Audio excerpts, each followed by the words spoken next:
สบายดีทุกคนมื้อนี้สิพาไปการจักจันอ่อนบ่ฮู้ว่ามันสิได้น้อยสิได้หลายไปเบิ่งดุนำกันเด้อ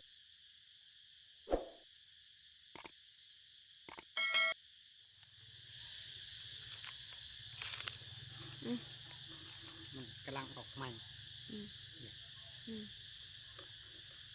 ตัวงามเด้อ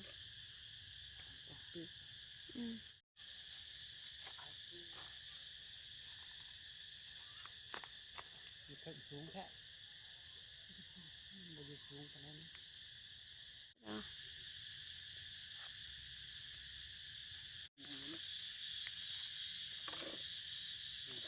ตากล่องบ่เห็นแต่ละเทื่อตากล่องเห็น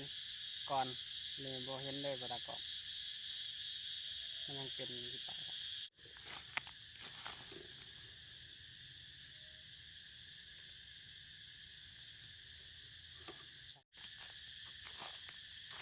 นี่สองตัวฝากันเลย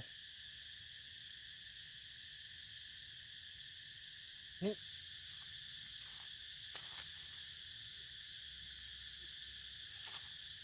ตากล่องเห็นก่อนหรือเปล่าตัวเงาเนี่ยออกปีกเพิ่งไกลๆ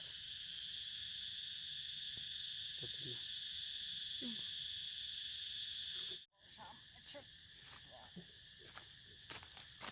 โอ้ตักแตนตักแตนน้ำตักแตนน้ำ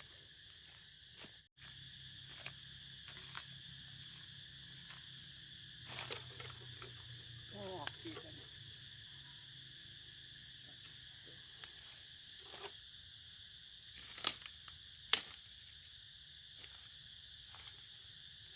โอ้ตัวนี้นะโอ้ยืดเลือกแต่เนาะ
นี่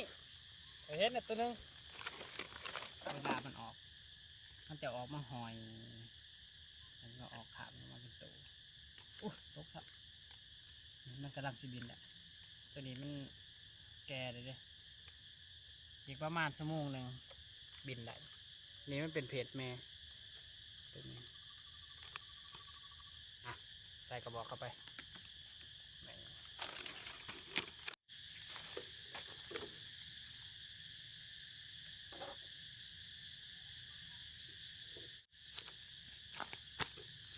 นี่ฝุ่นตัวหนึ่ง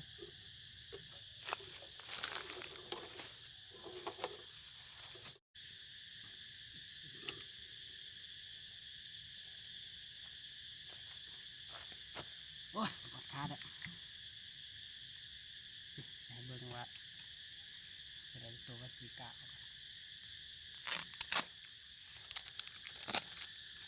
มีแม่ขนุนเนาะถ้ากระแตนออกแหละจับไปวันนี้นี่จะตัวขาวๆการไปใส่น้ำน้ำจากตัวบดำมีไข่ปะถ้ามีมาเอามาอื่นถ้าโมมีแล้วก็ยาต้องเฮียมันก่อนโอ้บ่มีท่านนี่ฮะปแปลงฮะมันอะไรจ้ะ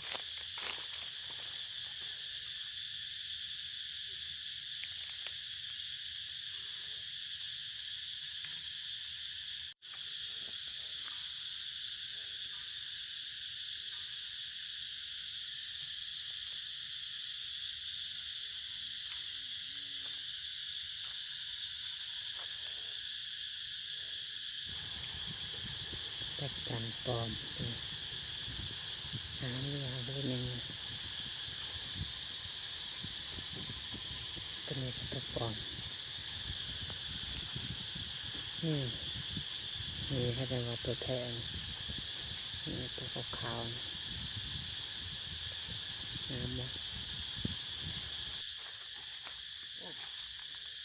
อย่างนี้ละกันมันเหนียวมาอันหนึ่งเดียวหมดมันตอมกินเนื้อมาหอดดดดอกสิเมื่อดอกเราตัวนี้ดอกเอาซามินได้เติบ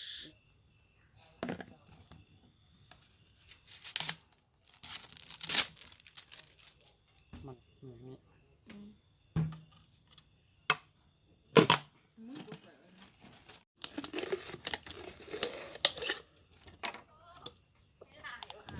ตอนการที่นู่นประเทศไทย